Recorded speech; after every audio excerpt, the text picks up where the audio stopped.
Good morning, everyone. The topic for my today's session is how to write a book review. Two topics I am going to cover in this session. One is reviews, and another is practical criticism. Practical criticism is very important for the people, the students, or those who join for literature subject like Kannada literature or English or some other school, those who belong to school of languages. And of course, for the others also, it's nice because if you really wish to to get into editorial committee or editorial board or journalism, sometimes you need to review some books like that. Uh, Even to get certificates to attend or for attending this session or for this skill development classes, what you are supposed to do is in a private chat box they will the coordinator or the concerned technical team, they will send you some link, and with the help of that link you have to download the certificates, because we have been receiving complaints from the previous batch saying that we have not yet got the certificates. Don't worry, this link will be there for 3 days. Okay, within 3 days you can download the certificates of these skill development classes. Okay, let me start with my session today. As I have told you, the today I am going to talk about how to write a book review and what do you mean by a review. You might have seen in a newspaper and even Hindu, Deccan Herald, they say that one particular column is dedicated to reviews. This is also very important. Okay, how to write a book review. Are you an avid bookworm who loves to share what you thought of your latest read? Writing a book review is a great way to let fellow readers know about an exciting new page turner nowadays. And sometimes you have been to some beautiful places and you wish to share what you have done. And even it also comes under reviews. Okay, and sometimes you might have come across a very good book which you want to share, because you know, and very rarely we find people who love reading, and though they love reading but they don't have time to go through. So in this juncture, these reviews will help, they would be a great help for them. So if you really an avid bookworm, definitely you wish to write a review of the great writers. And what are the steps or what are the methods to follow to review a book? Okay, and book review, and just I wish to put it in a simple form. Like, since story is king in the world of fiction, let me start with a small short story. Since story is king in the world of fiction, it probably won't come as any surprise to learn that a book review for a novel will concentrate on how well the story was told. And how well the story was told is very, very essential for a short story or a novel. And at the same time, it is also very important that how the way you present or you write a review. This is also very important. And that said, book reviews in all genre. It doesn't belong to one particular genre. Sometimes you wish to review a play. Sometimes you wish to review a criticism. Sometimes you wish to review a poetry written by the great masters like what Eliot, Arnold, Shakespeare. So book review, it doesn't belong to one particular genre. And even not only novels, sometimes you wish to write a review of a science fiction, okay, like that. And so you need to inculcate some of the techniques and tips before you start reviewing some books. Book reviews in all genre follow the same basic formula that we discussed, which we are going to discuss in this session. In these examples, you will be able to see how book reviewers on different platforms expertly intertwine the plot summary and their personal opinions of the book to produce a clear, informative, and concise review. And how a book review should be, how a review should be. It should be clear. Okay, you should be clear in expressing your ideas, views, or criticism, and it should be informative, which means it should give some information, and concise. And you should not go on writing for 20 pages and it cannot be called as a review. So it should be concise. In a capsule form, you should give your review of certain books. And there is, since I belong to a literature stream, I wish to give some examples of great fiction, okay, written by Ralph Ellison. And Ralph Ellison, he is also an established writer, and he wrote a very important work, that was The Invisible Man. And here you should note that some of the book review examples run very long sometimes, and we can't help it.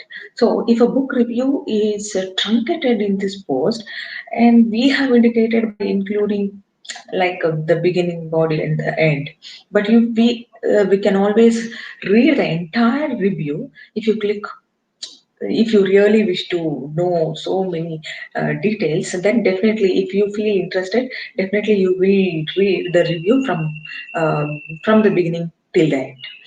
So let me give you some examples of literary fictions. Okay, as I told you, this is a review written by uh, I think he is a Laura, and she has reviewed the book of Ralph Ellison's. The title of that book is The Invisible Man, an extremely powerful story of a young Southern Negro. See, this is the way she writes. An extremely powerful story of a young Southern Negro from his late high school days through 3 years of college to his life in Harlem. Means she is giving an introduction, uh, and she is very clear in expressing her views of a book. Okay, his early training prepared him for a life of humility before white men, but through injustices, large and small. He came to realize that he was an invisible man. Okay, this is the main gist of the novel. Let me continue. People saw in him only a reflection of their preconceived ideas of what he was, denied his individuality, and ultimately did not see him at all. This theme, see here, she is discussing about the main theme of the novel. What is the novel? How a man is completely neglected and ignored in the society where he doesn't belong to, though he belongs to the same society. Because of his status, he was completely neglected and ignored. So this theme, which has implications far beyond the obvious racial parallel, is skillfully handled by whom? By the writer. The incidents of the story are wholly absorbing. The boy's dismissal from college because he is a like college dropout boy because of an innocent mistake. His shocked reaction to the anonymity of the North End to Harlem, his nightmare experiences on a one day job in a paint factory and in a hospital, his lightning success as the Harlem leader of a communistic organization known as the Brotherhood. His involvement in black versus white and black versus black clashes, and his disillusion, understanding of his invisibility, all climax naturally in senses of. There are many scenes which Rolf Ellison wanted to portray in his novel. Those were the scenes of violence and riot, communal riot, here a racial riot, followed by a retreat, which is both literal and figurative. Rolf Ellison, he has mastered, and he is a master in portraying the realistic what nature of the fiction and of the society where he lived in.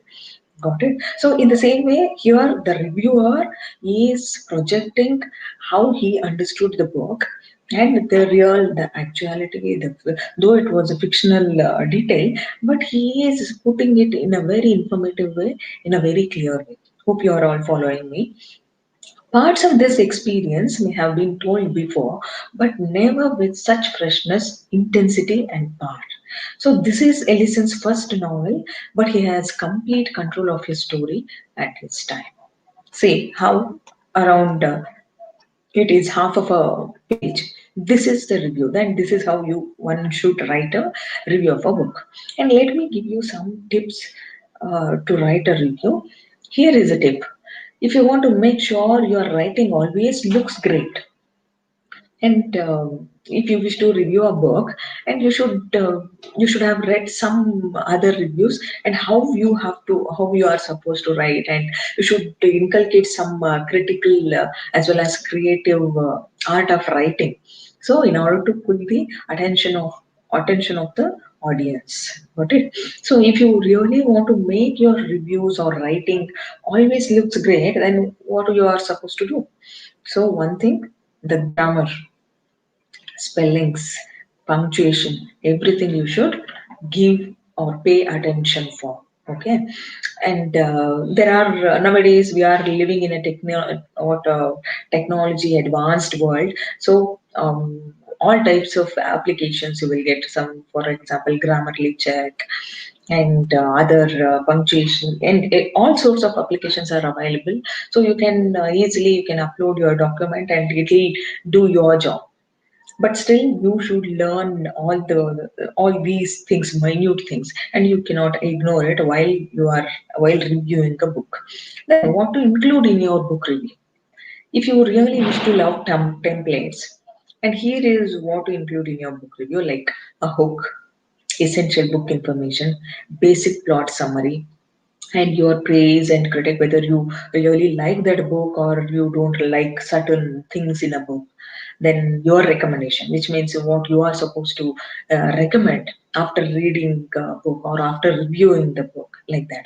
Then your rating, because now, as I told you, some this is the time, this is the need of the hour, what we have to be techno savvy. Okay, then what do you mean by a hook? I told you, if you really love, because if you wish to upload your reviews in a certain, what there are many websites, then you are supposed to follow all these things. You should be techno savvy. So a hook is a line. Okay, it is a line, a catchy line, which catches the attention of the what readers. A hook is a line that catches your audience's attention and picks their interest, so they will continue reading your review instead of scrolling past it. Okay, your hook could be a compelling or provocative statement. For example, you might have heard Canadian writer Margaret Atwood's subversive brilliance shines in new and unexpected ways with this masterpiece, like that. Or even a question sometimes. Ever wondered what the love child of Twilight and the Hitchhiker's Guide to the Galaxy would look like? Like this. Because it may not be, there is no such hard and fast rules exist that this is the way you should write a line or write a hook. It should attract or catch the attention of the readers. Then, the very important point you should know while reviewing a book is the essential book information. So, how do you get the information? And you cannot review a book based on somebody's analysis or based on somebody's summary. So, you yourself, you should read the book from the first page to till the last page. Okay, so share any general information after reading a book. Sit with your friends and discuss. This is how the book is. Then later you should condense it in a page and a half or a page. So share any general information about the book. That is also very important for the readers to know. So the title and the author are an obvious choice. Of course, you should write a title of the book and written by whom, the author of the book. The year the book was published may be relevant if it came out 10 plus years ago, like 10 years ago. Then be sure to mention if the book is part of a series, like how a web series nowadays it is a trendy, right? More than a movie, the web series is in it is making more noise. So be sure to mention if the book is in a part of series or whether it's necessary to have read other books in the series before this book. So then, first you think what you are supposed to do. First, you have to give a catchy line. Second important thing, a general information regarding a book. Third important thing, you should keep it in your mind while reviewing a book is the plot summary. Plot summary is nothing but a story of a book, and your excellency or your excellence or intelligence lies here. Then, and it also shows your caliber and what understanding of a book. how the way you wish to write a story in your review, and that too you have to put it in a condensed form like that. So share a high level synopsis of the plot means story, so your audience gets the gist of what the story is about. So you have to write in such a way that it should be very simple. Okay, there is no need to use a very standard language. Use a simple language. Then you, in a simple language, you should give a clear information about the book. So the audience, they should be able to get the gist of the story by reading your review. This is how your review should be. Best practice is to leave out the climax or ending of the book, because if you write everything, then as I told you, there are busiest people on the earth, they don't have time to go through a book or read a book. And even sometimes we also tend to do that. Just writing or reading a review, we can come to the conclusion or a judgment on our own.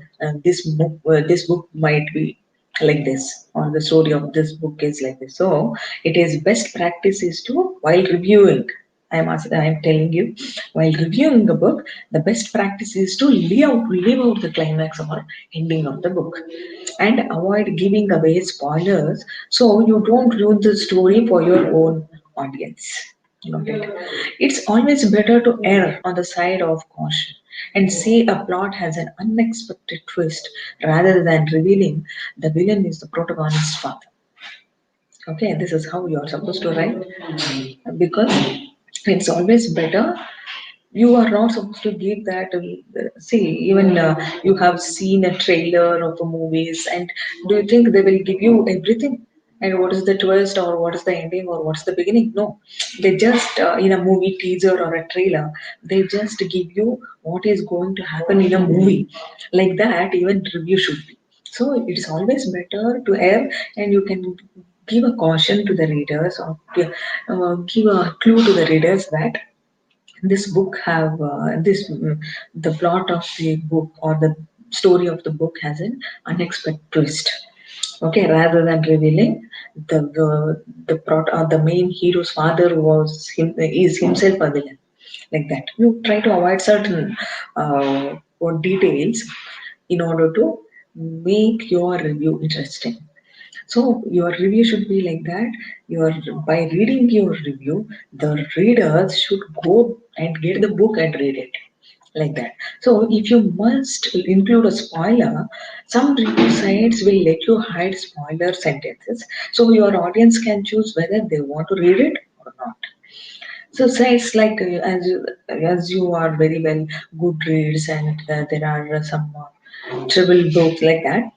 There are many websites, they will include a short synopsis or a teaser on the book's web page. So, providing an outline may sometimes be unnecessary.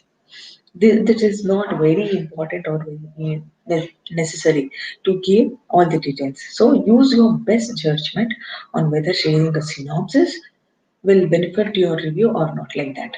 No need to want to give a synopsis, but you straight away you can post your review. So, and the very next important thing you are supposed to keep in your mind is that your appraisal or your compliments or your criticism about the book. This section is the most important of part of your review, because whether you are this is your opinion is also very important, whether you are going to like what give an appraisal of the book or a criticism. So this section is the most important part of your review, and it should be the longest. Sometimes anyone can summarize a plot, anybody can summarize the story, but what is your unique thing and what you are going to talk about, this is very important. So what is your contribution, or what is your understanding of the book? It carries a lot, and it means a lot. So simply saying a book was good or bad, or that you liked it or do not liked it, did not like it, it is not very helpful. But it lies that let your audience or the readers know why you think it's a great book. or it's a great reading, or why you found it disappointing.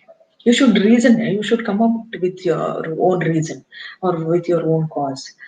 So sharing these details will help your readers form their opinion, own opinion of whether they would enjoy reading the book or not. And just I will give you some example how your opinion should be.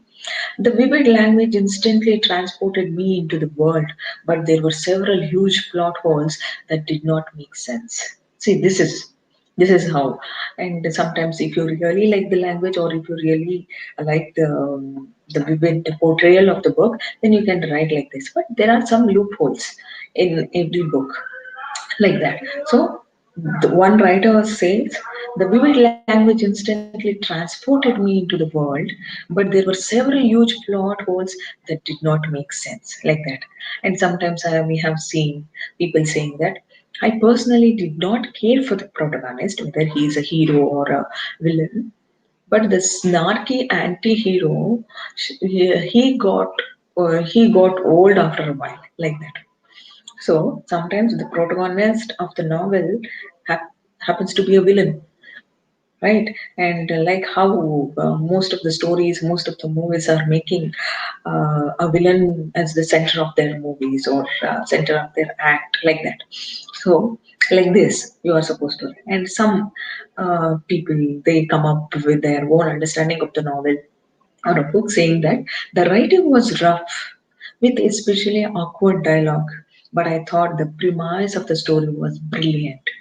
Like this. Hope you're all understanding how to write a review and how to understand it. And this is also very important how to put it in your own words, and that too in a simple and clear manner.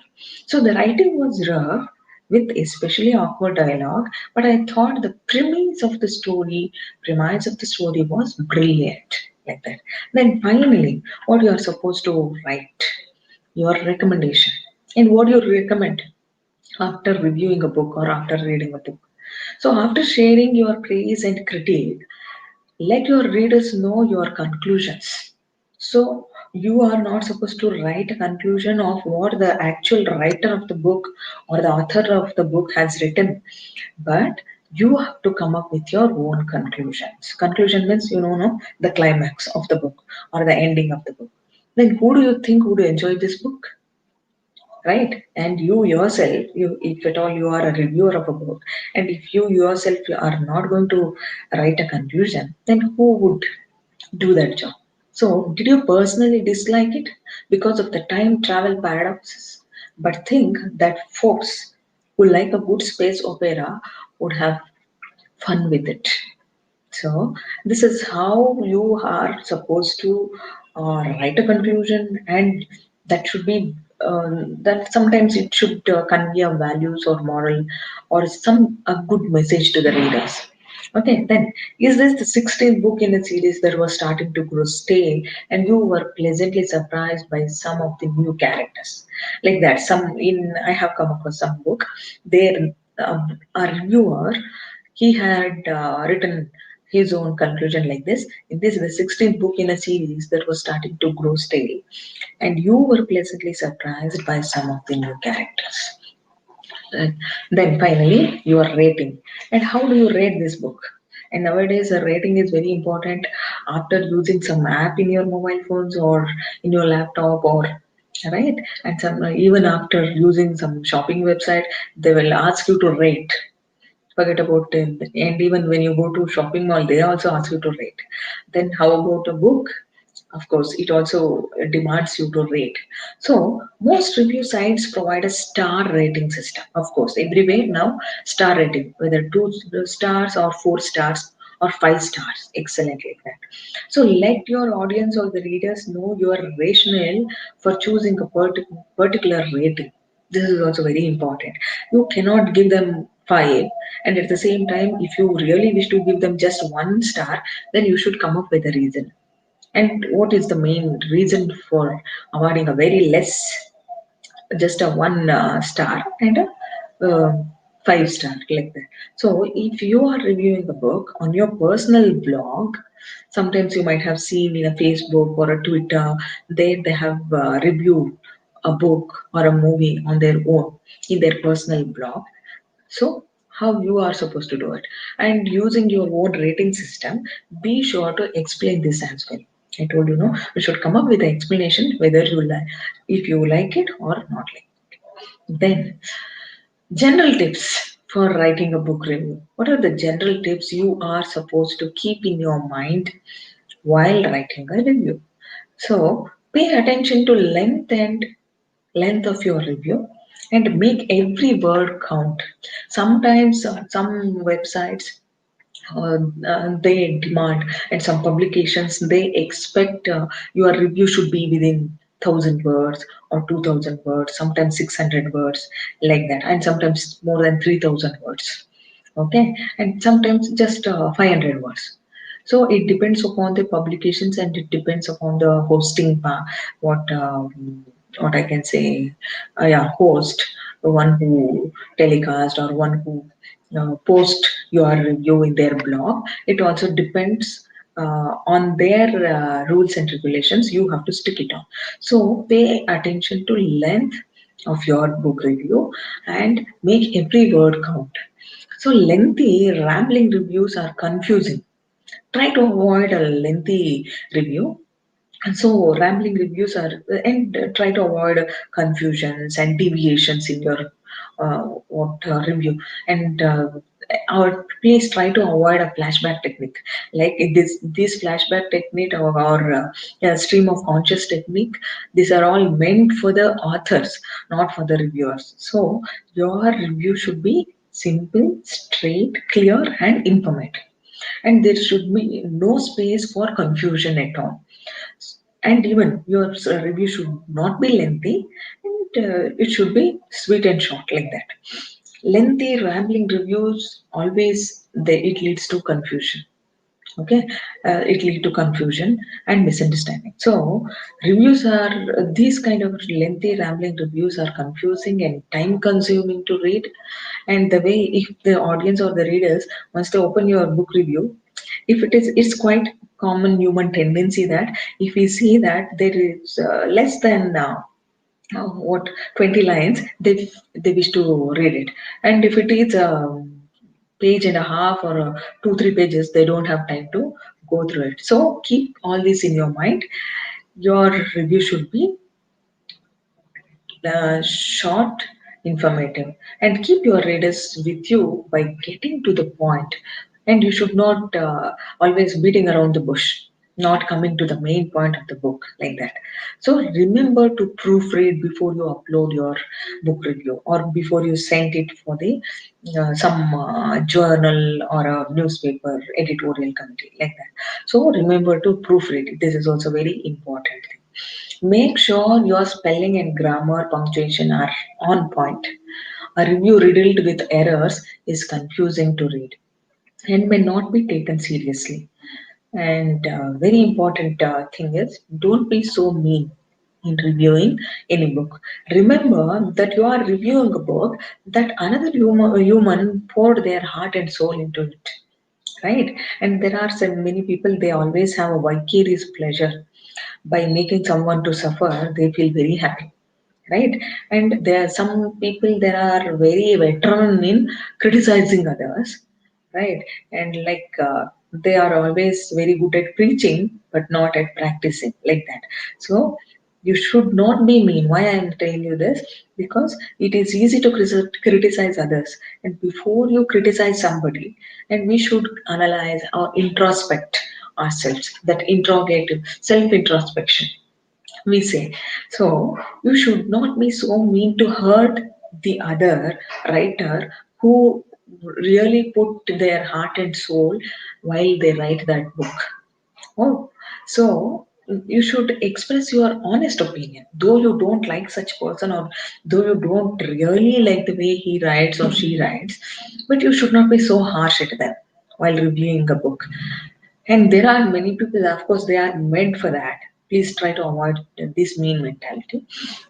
So express your honest opinion, but don't be nasty about it. You should not be nasty. And imagine if it were your book, what would you have done, right? So imagine if it your work or you were the author of that book being reviewed by someone, and then how would you want a reader to express their opinion or a critic? This is also very important, and you should keep this important point while reviewing others' book. So, and even I wish to give you some example of an academic book review. Okay, this book review is included here with the permission of both the writer and the author. He is a senior lecturer in a business communication, and he had written this book, and his own student had written a review of his book in a journal. Okay, the title of that book is Behind Closed Doors, written by Nigel Thomas. Okay, it was a privately published book, and this is here behind the title of the book is Behind Closed Doors. Okay, and how the reviewer had written in the very first paragraph, he has come up with an introduction statement of the book's purpose. Okay, and here he tries to make the readers to be thorough with what this book is about. Let me read that. Let me read that particular passage where it talks about the main purpose statement of the book. Like in PhD, we have a thesis statement. In a few lines or in a paragraph, we have to a scholar, PhD scholar, have to come up with a statement, thesis statement. He has to tell about what he is going to explore or invent or research, like that. So this book, Behind Closed Doors, it is an inside look at what goes on behind the doors of the exclusive brother. Okay, the title itself is a catchy, Behind Closed Doors. Okay, you might sometimes the title of the books are acts as a key to the whole book. Like that, the book answers the question of what it is like to be a member of a select group who believe that they are chosen to maintain the only pure path of Christianity. Okay, this book talks about religion and how our religious people should be. The author, Nigel Thomas, he was born into the church in the 1940s and left in 1970s. See, this is the introduction passage of book, which gives us a purpose statement and something about the author. Okay, then the reviewer, he wants to review this book in which context, and he wanted to place this book in a context. And what is the context? And let me read it out. It is probably just coincide that this book was launched at roughly the same time that sociologist Brian Wilson died.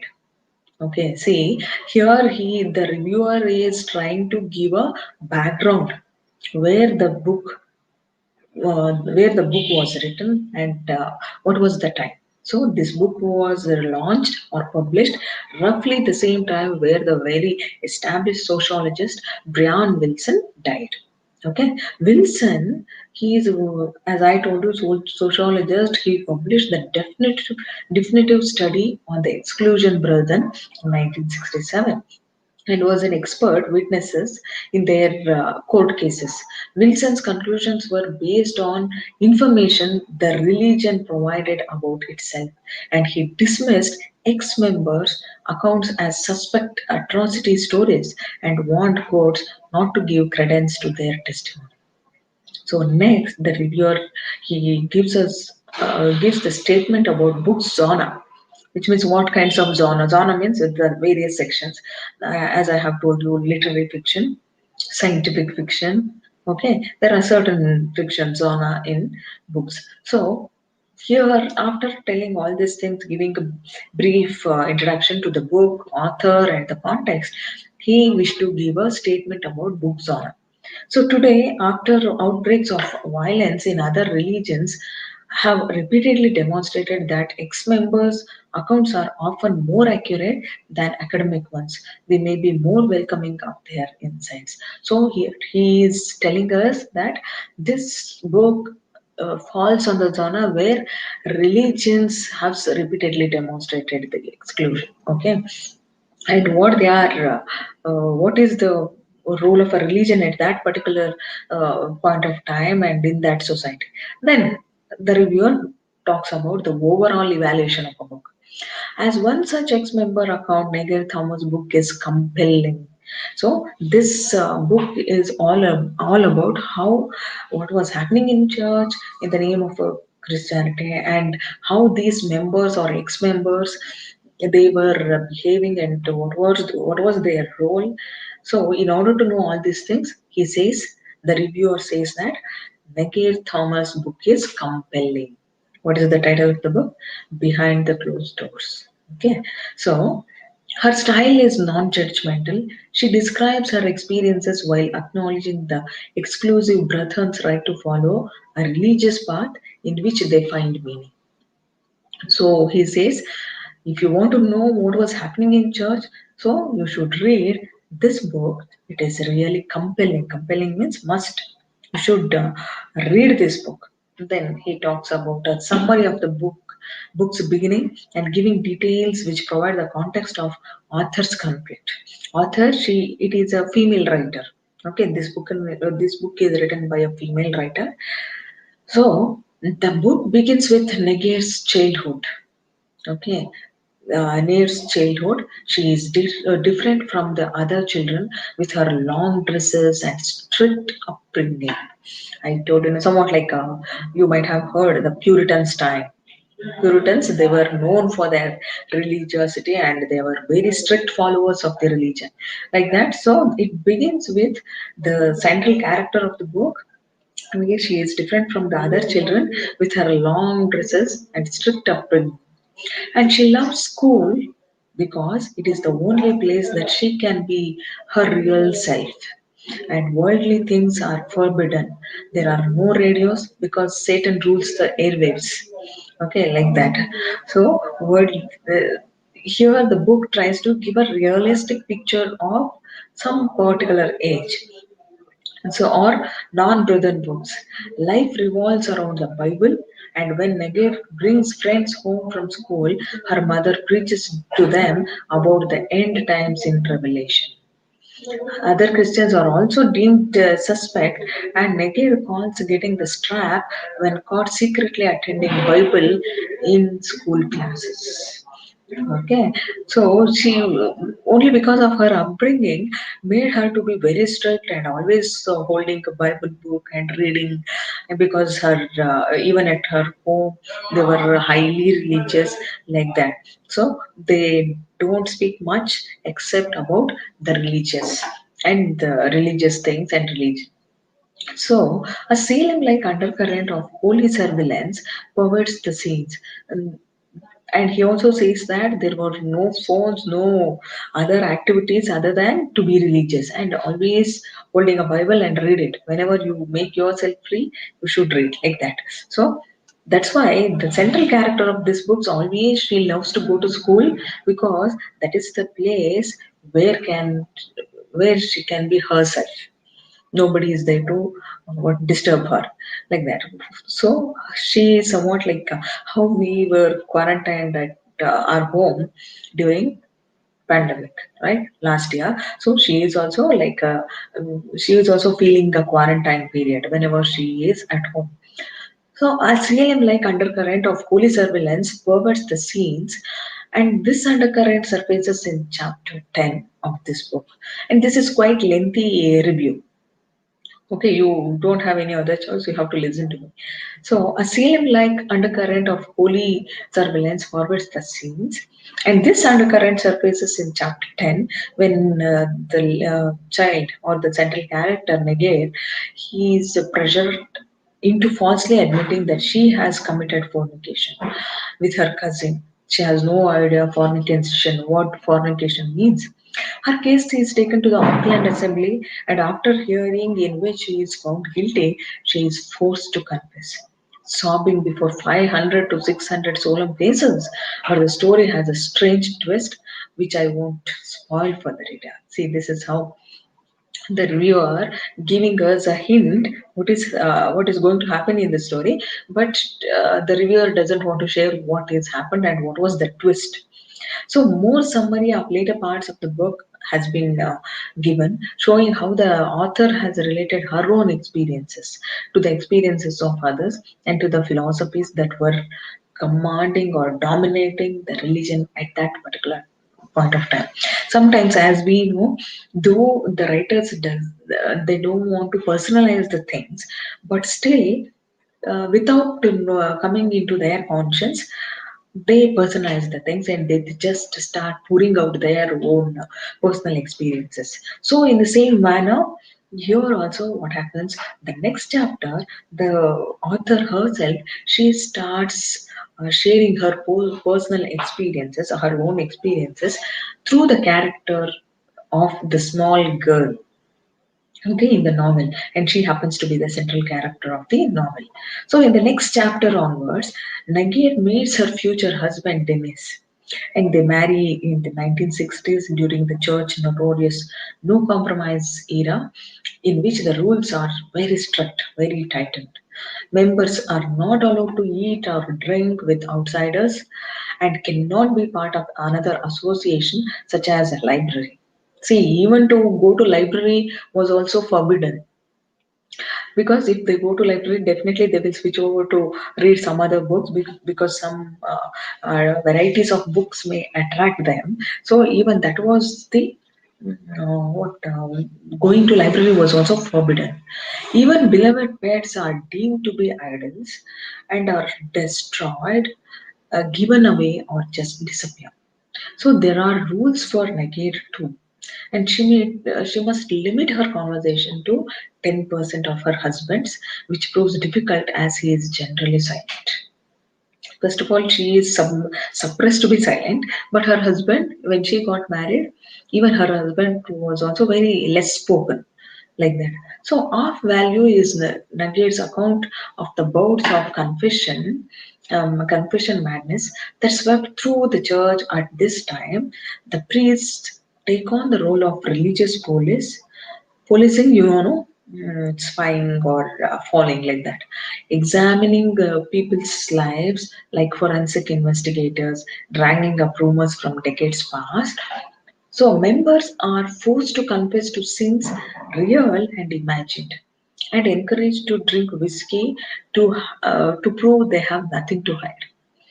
Those who confess pay heavily, they are shut up, in effect placed under house arrest or withdrawn from excommunicated, and lose access to loved ones almost inevitably. Negere, who has now had 4 children, and her family are withdrawn from. So during that particular society, what was happening? You were forced to confess what was happening, though you didn't commit a mistake or a crime. So by this time, she had the small girl. Where the when the novel opens with a small girl, the same small girl has become a mother of 4 children now, and because of this very strict and frightened rules, she had to lose her 4 children and even a husband. They were forced to what confess themselves that they had committed a crime, and they themselves don't know what was the crime they had committed. And the reviewer, he indicates the value for readers interested in the research on the development of or changes in faith when there are very strict rules and at that null and void situation. The family's adjustment is massive. They are unused to their new freedom and do not know how to act in normal society. And the society itself was not at all a normal, because where heavy rules were very strict and you could not even breathe. Then imagine in that particular society, if somebody very quiet and less spoken people are living, then really they might have lost their interest to live. The 2 eldest sons end up in prison. The boys love the prison discipline, and when they earn a reduced sentence, they choose to stay instead. So sometimes what happens, it also we have come across that some criminals, they just don't want to come out of the prison because where the free food is served and free entertainment and free accommodation and besides all these things, they are paid, okay, for what the work they do, for the gardening or for the wooden work or for the handlooms, everything they are paid. So they just don't want to come out of the prison because once they are used to certain context or certain ambience, they definitely they wish to stay instead, don't want to come out. So here also happens to their children, especially that the central characters' children, the two sons, elder sons. They don't want to come out of the prison because they were got used to the prison disciplines. Dennis, who is Dennis? Dennis is a husband of the central character Neger.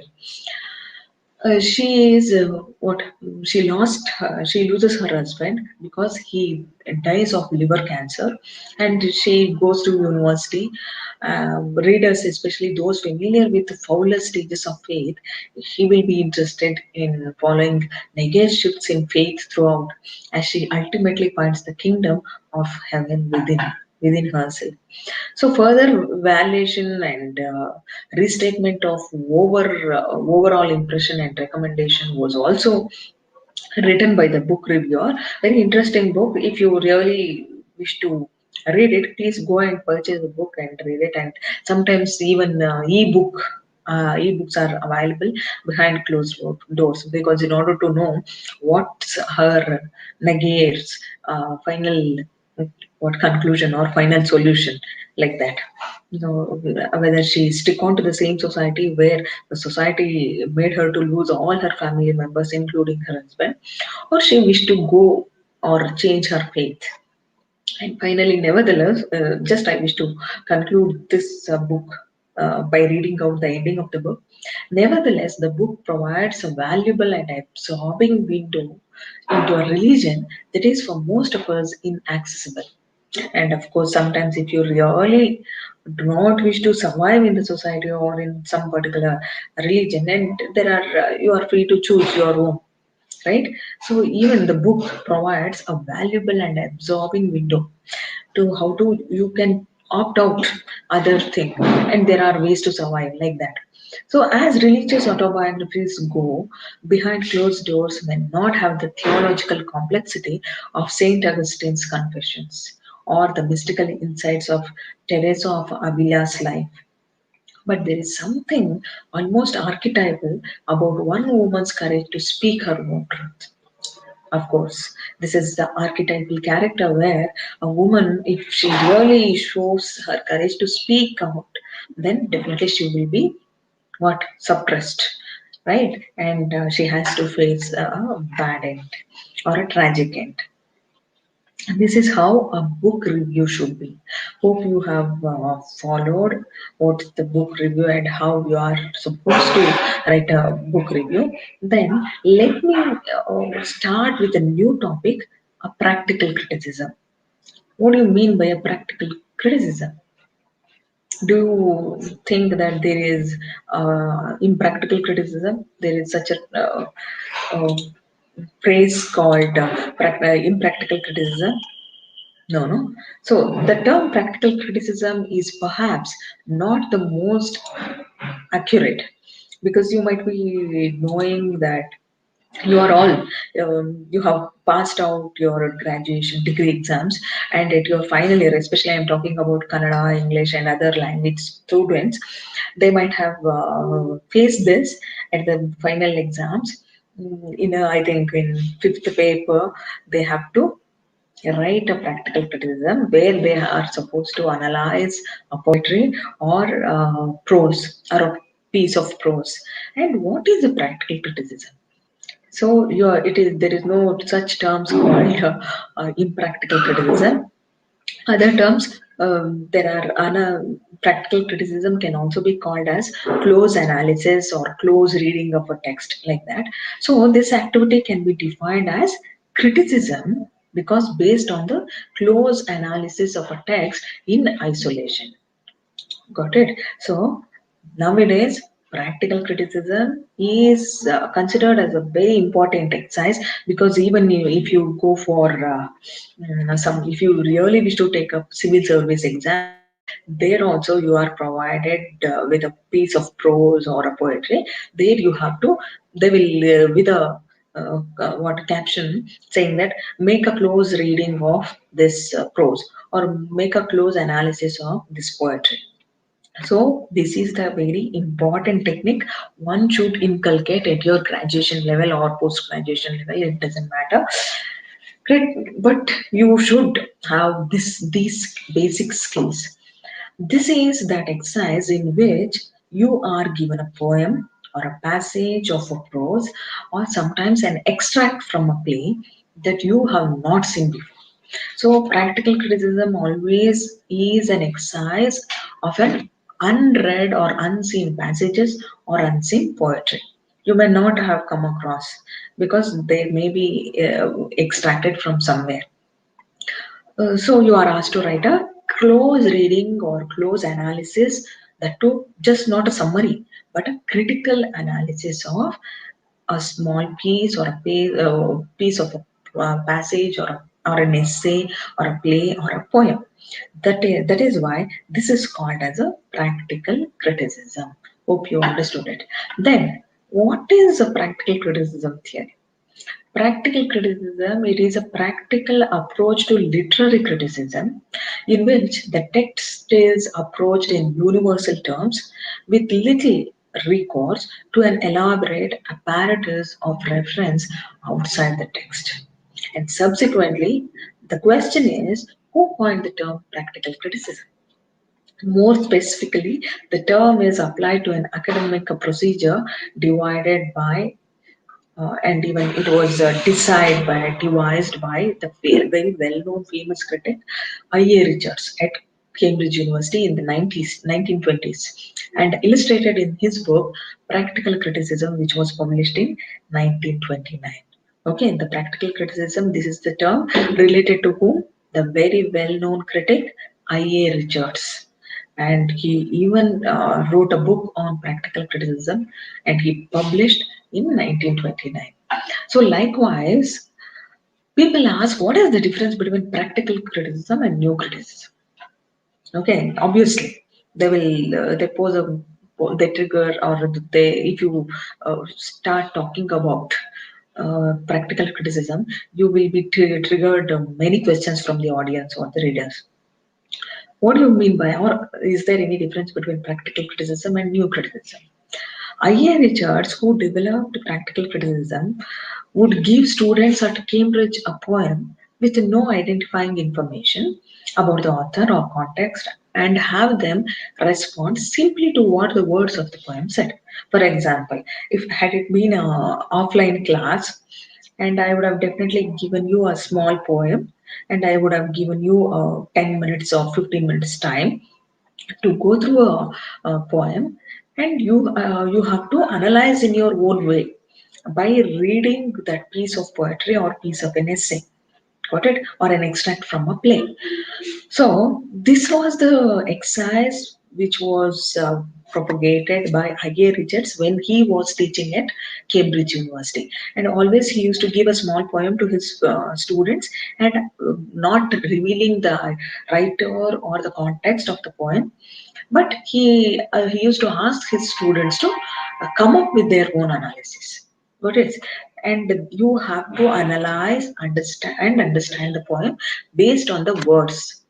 Okay, words and lines given to you. Then new criticism is completely different from practical criticism, which was developed in the 1930s and which was based on I.A. Richards' work. Then there are types of criticism in literature. For sake, any stream. I'm not only talking about English literature, but any literature for that sake. So there are many types of criticism. One is aesthetic criticism, logical criticism, factual criticism, positive criticism, negative criticism, constructive criticism, destructive criticism, and finally, practical criticism. Then, there are many questions it may arise in your mind when I talk about practical criticism. Are there other names for practical criticism?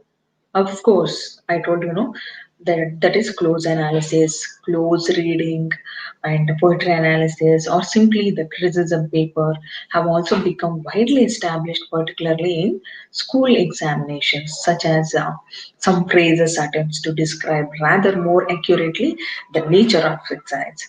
Then sometimes they may give you an activity. This is an activity based what criticism or paper where I told you, you are given a text or piece of prose. You have to go through it and analyze it. And then the new critics, they dismiss the study of literature in terms of history, morality, or any purpose outside it. They insisted upon close attention to the text itself, close reading of a text. That's what practical criticism. There, you are not given any additional notes, but you are given a primary thing, and there you have to read it and understand it and come up with your own summary or analysis or a criticism of it. They insisted upon close attention to the text itself. Who? The new critics. Okay, we were talking about practical criticism and the new critics. These are the offsprings of I.A. Richards. Okay, they are all followers of I.A. Richards. They said they insisted upon close attention of the text itself and the virtual exclusion of anything other than words of the page. Then, what is the practical criticism? First, before you move on to analyze anything, you should know what is practical criticism. From the 1960s onwards, the idea of an unmediated response to a text all but disappeared. 1960s onwards, so far, we used to read the text and read out by heart the summary, right? Till 1960s, that was the thing happening in the universities and in gurukulas or whatever. But after that, it started a gradual shift in reading and understanding the text, and there is now a recognition that we always bring a whole range of assumptions to any text and judge it by a complex set of critical principles. Then, nowadays, practical criticism is seen as a basic ability to comprehend a text and the foundation for all literary criticism. So, in order to judge you or in order to measure that uh, nowadays what is happening, the reading a text and writing a summary is not at all important because you had to listen to the lectures delivered by your professors or teachers, then writing an exam. It is quite a common thing. Then, in order to understand your level of understanding of a text, what they are supposed to do, they include this exercise practical criticism in order to measure your intelligence, measure your know your skills, okay, in understanding a piece of poetry. So this is the bolstering students confidence in order to boost your confidence level. This is somewhat like whatever you say, it is true because there is no uniformity in answers, and even the teacher or a professor, they cannot expect the same answer from all the students.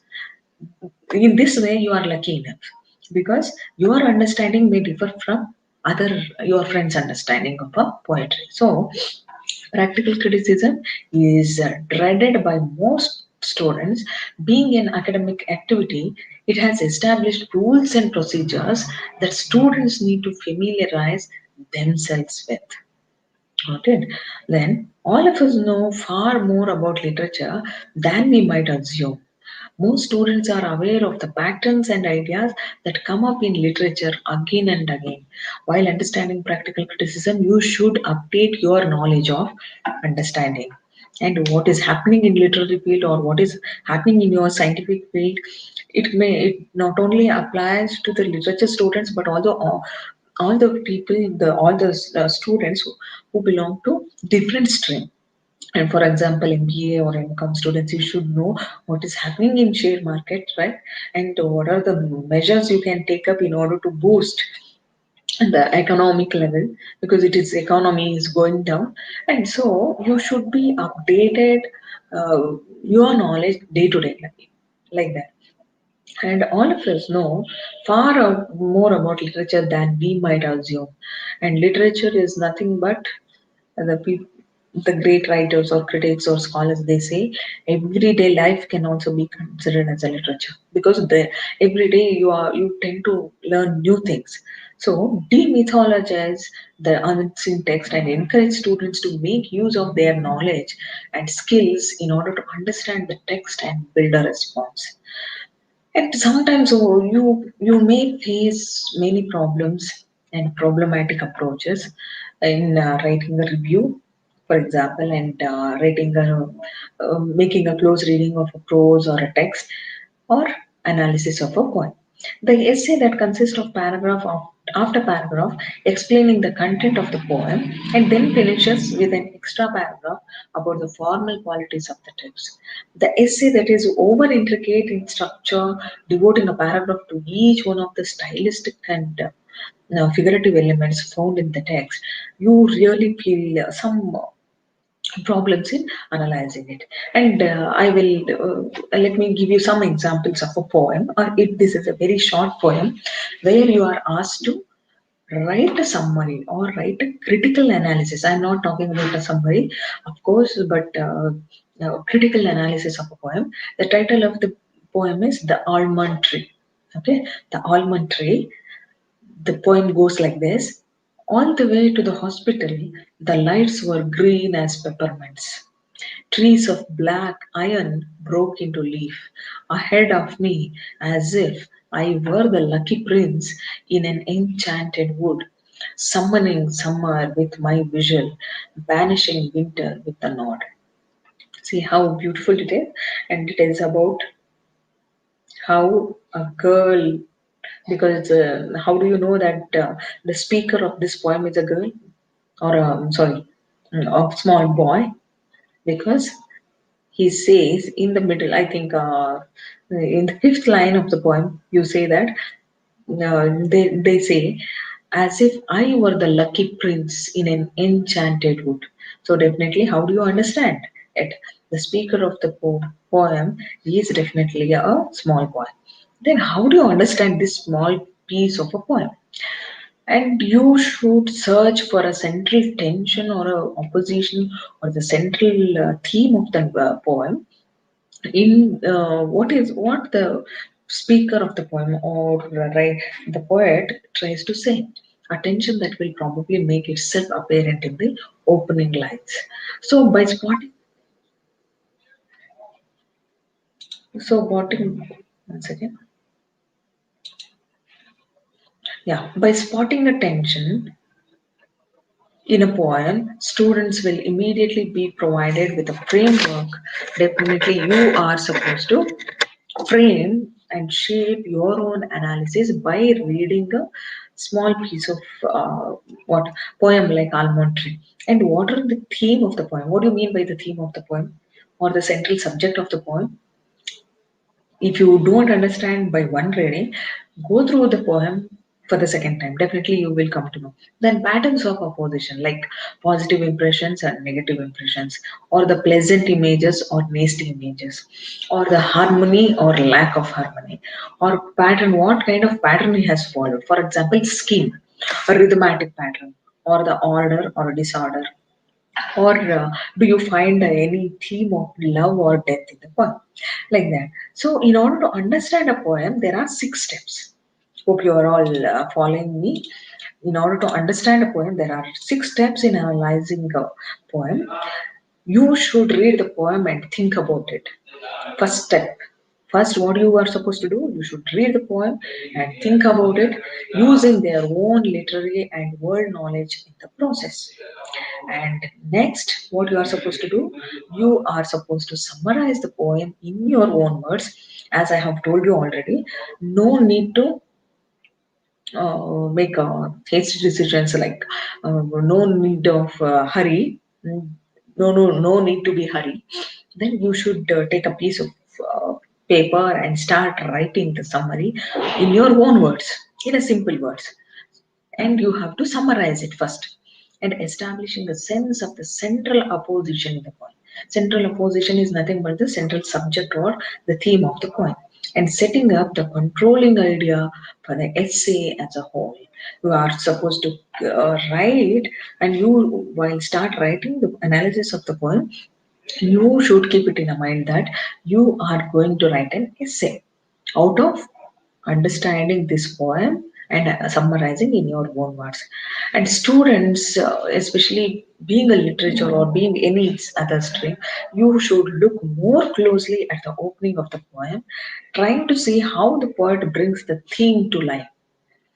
Then fourth step is very important, that you should look at another section of the poem, trying to build on their analysis of the poem's details.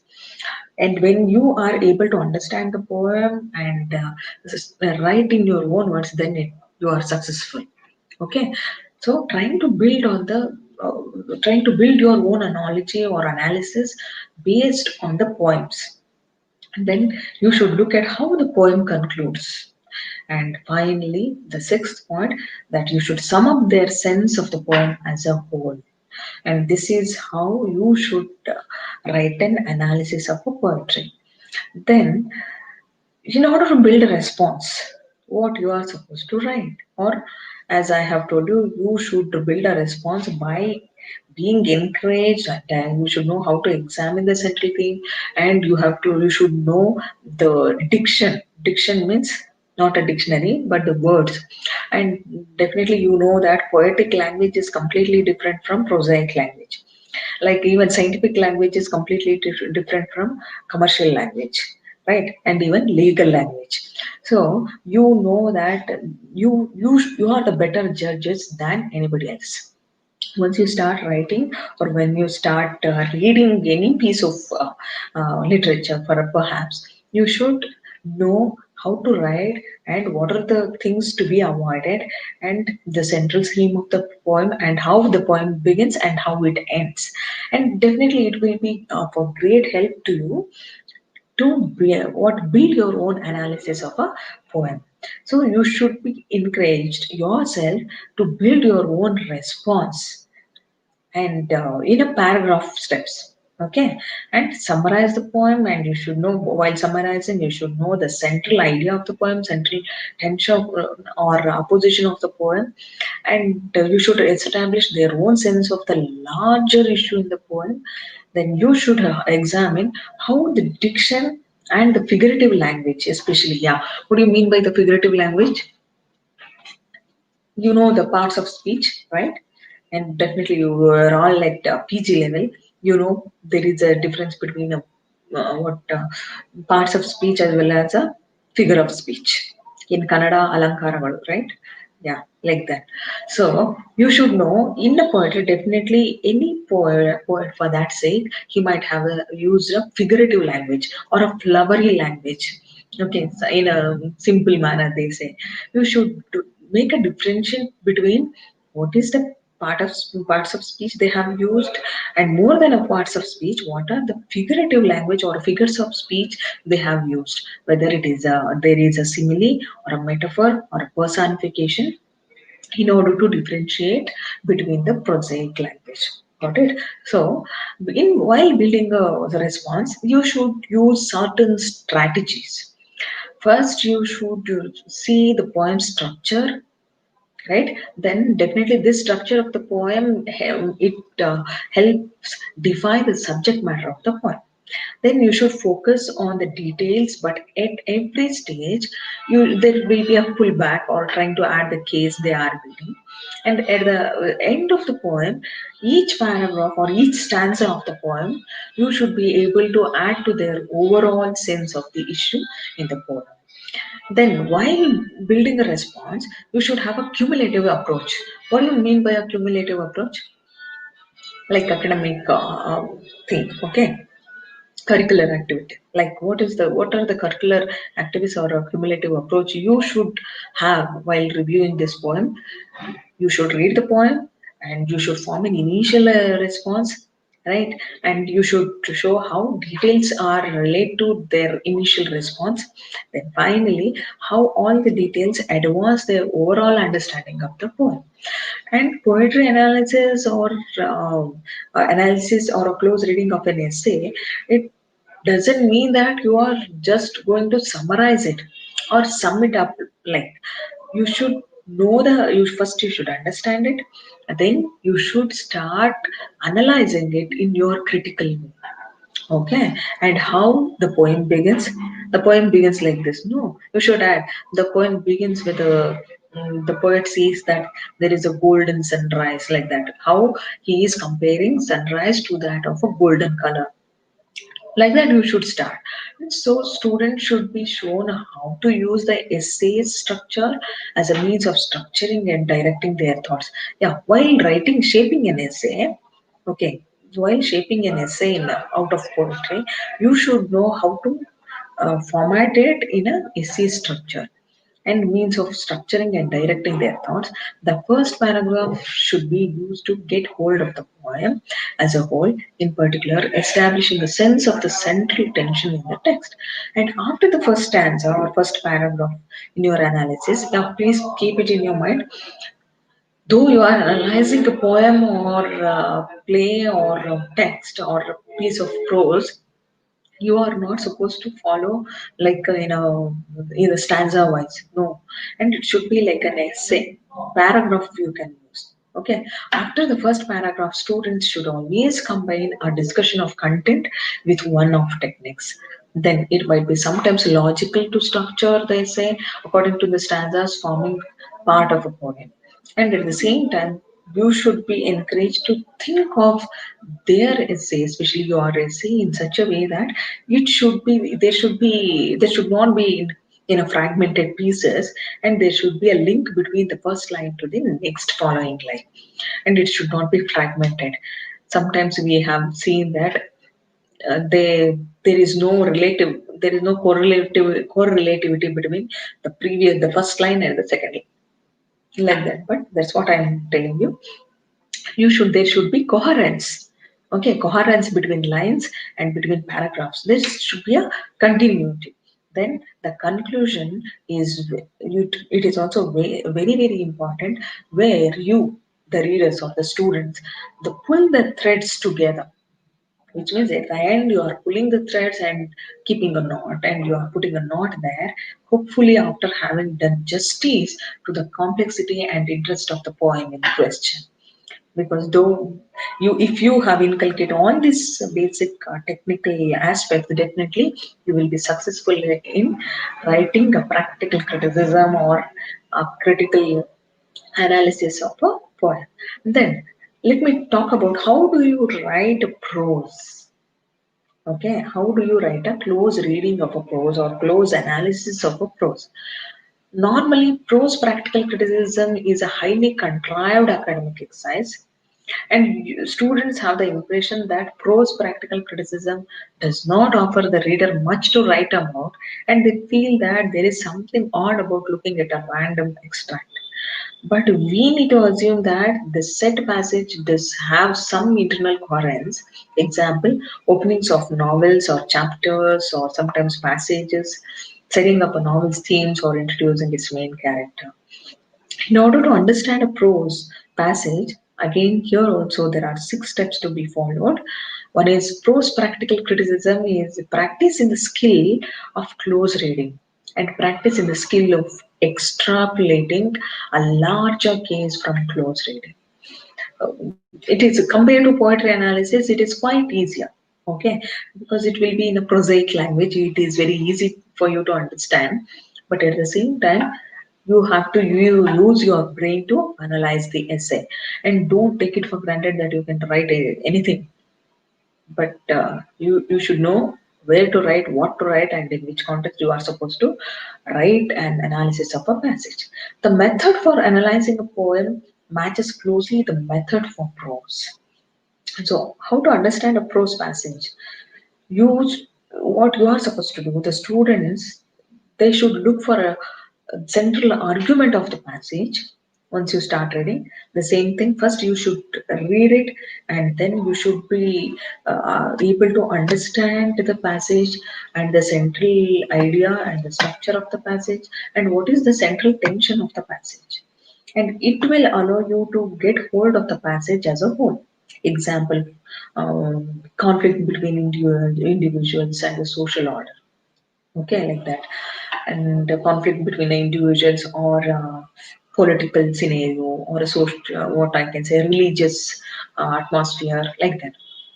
So, the students, you are supposed to think how the passage presents a sense of the constitution and condition of society. If there are no characters, students focus on what the passage is saying about nature.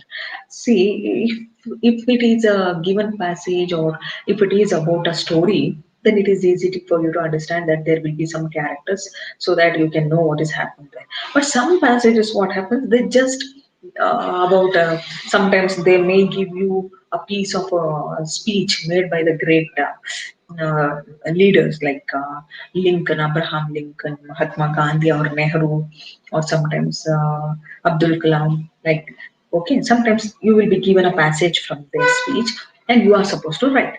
Then, how you are supposed to write? Then, how you are supposed to understand it? Because it is very important, and you should know that if you understand what the intricacies of a passage, definitely you know what to write. Understanding a prose passage strategy, it includes certain strategy. First and foremost thing, what you are supposed to do, you should read once. If you don't understand by one reading, again you should read and understand. Then you should know what the central idea of the passage, and then you start building your own response logically, pushing your own ideas on the basis of evidence in the text, like that. So in this manner, analyzing analyzing a passage and understanding in your own logical things, and it is very very important and very essential in understanding this passage or essay or poetry. And you should always begin with a brief summary while when you start writing a summary of the text, what it is all about. And let me give you some examples. Okay, and what are the figurative language you are supposed to use, and how the poem runs. And there are the poem by William Blake, The Little Black Boy. Here the poem under analysis is with regard to the poem belongs to the genre of the lyrical poetry, where the Blake depicts the social issues of child labor. Okay, in this poem he talks about, and since I'm talking about the essay, theoretically speaking, practical criticism, it has long been distinguished from biographical, theoretical, textual, and historical criticism by its emphasis on evaluating and interpreting the literary text from the inside out. And you wish me to let me read out a passage, sorry, a poem by William Blake first, and how he has used and in which context he had written this poem. See, this depicts the social issues that existed at the time of its creation. First of all, the author hints that racial discrimination that was present in the United Kingdom, UK, okay, and this problem is still relevant, of course, and therefore it affects a modern day person when he or she reads this poem. And if you read a poem by William Blake, the title of the poem is The Little Black Boy. There definitely you understand it is written in a very simple language. If you have time, please try to look into that poem. There he tries to project what was happening in UK, and that at that particular point of time, and what was the discrimination. There was a conflict, labor class and upper class. Okay, then racial discrimination, blacks and whites. It was not only prevalent then, it is also relevant now, right? We might have noticed and how racial discrimination is happening in Africa, America, especially even today. Therefore, it affects a modern day person when he or when we read that poem. Definitely, we think that this poem highlights the concept of equality among all people. Okay, in order to what to sum up my lecture, I wish to give you uh, important thing that, for example, while reading a passage, reading Shakespeare language can be a problem indeed for many people today, of course, right? And untangling unusual sentences, for example, if you are given a play or an extract of a play by Shakespeare, then how do you understand? Because it is quite difficult for you to understand nowadays, because the old English is completely different from new English. And like how in Kannada we have Hale Kannada and Hosa Kannada, right? Though our mother tongue is Kannada, but we feel very difficult to go through the poem or poetry, a piece of poetry written by Kumaraswamy or Kumarvyasa, sorry, Kumarvyasa, then Pampa, all right, Ranna, Rannana Gadayata. It's very difficult for us to understand. Like that, reading Shakespeare language can be a problematic even today. Untangling unusual sentences, structure, and reorganizing and understanding poetic compression and wordplay is totally needed in order to understand Old or Middle English. And as we are going to deal with Shakespeare's language, we need to know that he invented over 1,700 of our own common words by changing nouns into verbs. And next, we are going to put an eye on Shakespeare's work Hamlet. You might be thorough with the play Hamlet. And how do we study?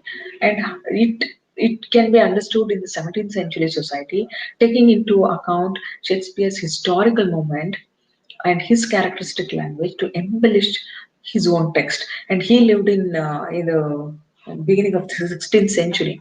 And definitely, we are in 21st century.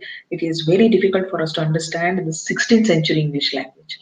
So, as it was said, our everyday speech is full of words and phrases invented by Shakespeare.